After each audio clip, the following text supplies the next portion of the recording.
let's look at these objections. So the first two objections are both of the sort, actually no, that set of beliefs you built by replacing yourself with this other person and now with this other time, that set of beliefs is incoherent. So the first thing would be like, well, look, I don't believe I'm the tallest person in Oklahoma.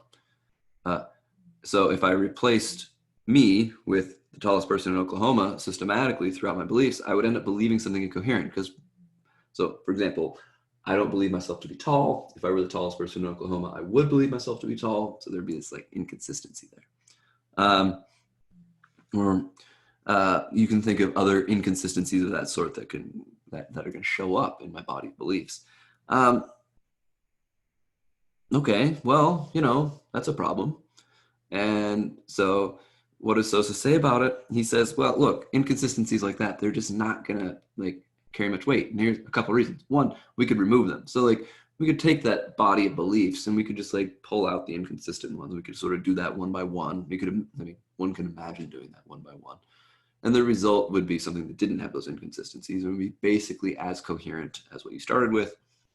Okay. And then he points out, even if we didn't, little inconsistencies like that are just not going to be a big deal. Look, all of our bodies of beliefs are somewhat inconsistent. And he points out this like author preface, the preface paradox, it's sometimes called. Right. So like this is you write a textbook and then you have like a preface to the textbook and you say like that you're worried about any errors that remain and you take responsibility for any errors that remain. Well, there's some kind of inconsistency here. Like any particular part of the textbook you think is not erroneous, but you think it's unlikely that the entire thing is not erroneous. And those two things are definitely inconsistent with each other. Okay, so like inconsistencies are just parts of our belief set, and adding a few to it, it's not going to make it much less coherent. So that's his response to the first objection to his objection. Now he has another objection to his objection.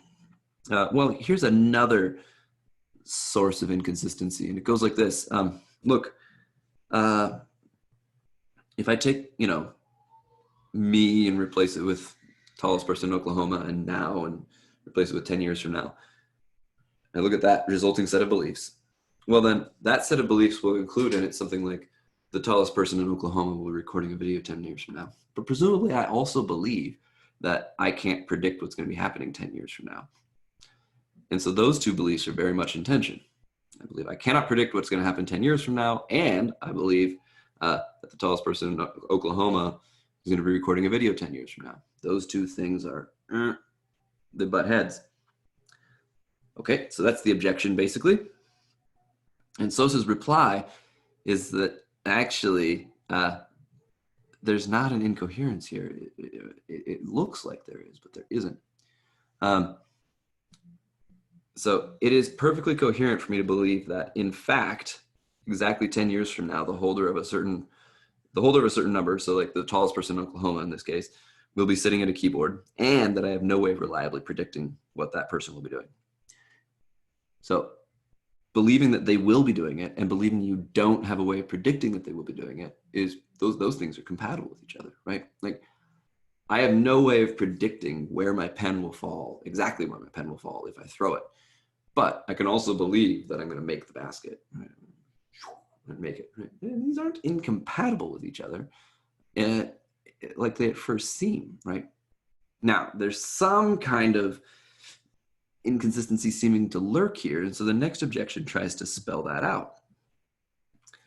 Okay, well, the point is that, like, look, when I have a belief P, like, and it's a prediction, so like I predict that the person 10 years from now will be recording a video.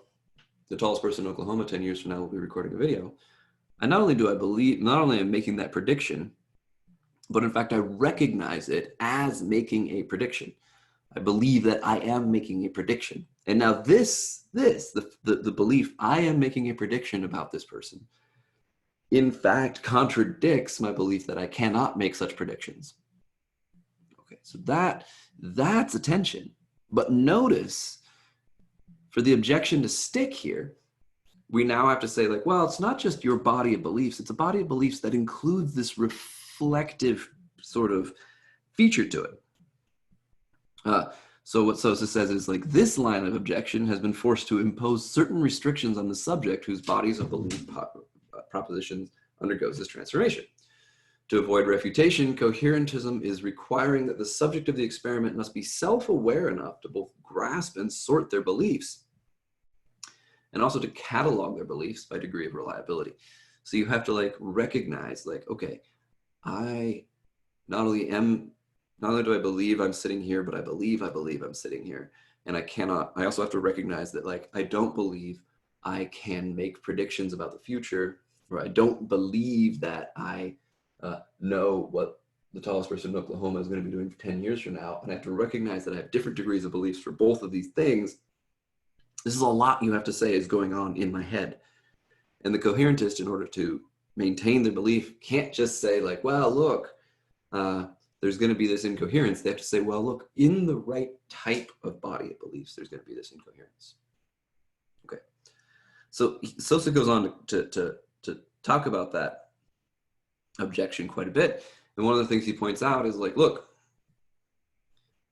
if you're requiring that kind of self-awareness, there's this regress that shows up. If you think that everything you believe, you have to believe you believe. Well, notice, if I believe that I am sitting here recording a video, that means I have to believe I'm sitting here recording a video, but that's also a belief. So then I have to believe that I'm sitting here recording a video, and so on. We end up with this infinite regress. Now, interesting dialectical thing happens here.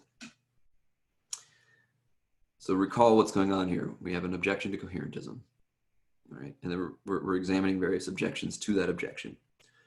And Sosa's responding to the objections to his objection. And here we have an objection to Sosa's response to the objection. So we're getting pretty deep in it. We have an objection to the objection, a response to the objection to the objection, an objection to the response to the objection to the objection. What fun. And then a response to that. It's important to keep track of these things when you're doing philosophy. So here's the claim that the coherentist could try to appeal to. Is like, look, what's required for knowledge is awareness of your beliefs. So like, you have certain beliefs about the world around you. You have to believe those beliefs. Anything beyond that's not necessary, though. If the coherentist makes that claim, then their objection will go through. But it smells funny, right? Like, so somehow my beliefs about the world, I have to believe. But those further beliefs about my beliefs, I don't need to believe them for them to work in my coherentist picture. Like, I mean, you can say that, but it just strikes me as weird. Sosa says it's a bitter pill of ad hocness for the coherentist. Okay. So the picture we've got here is something that Sosa calls a perspectival coherentism.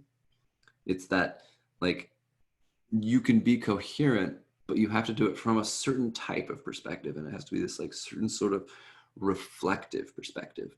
And that kind of reflective perspective on a body of beliefs that you then recognize as coherent can justify it. And he points out that this is a form of foundationalism, which will matter when we hook it up to other things in the book. Okay, let's pause there.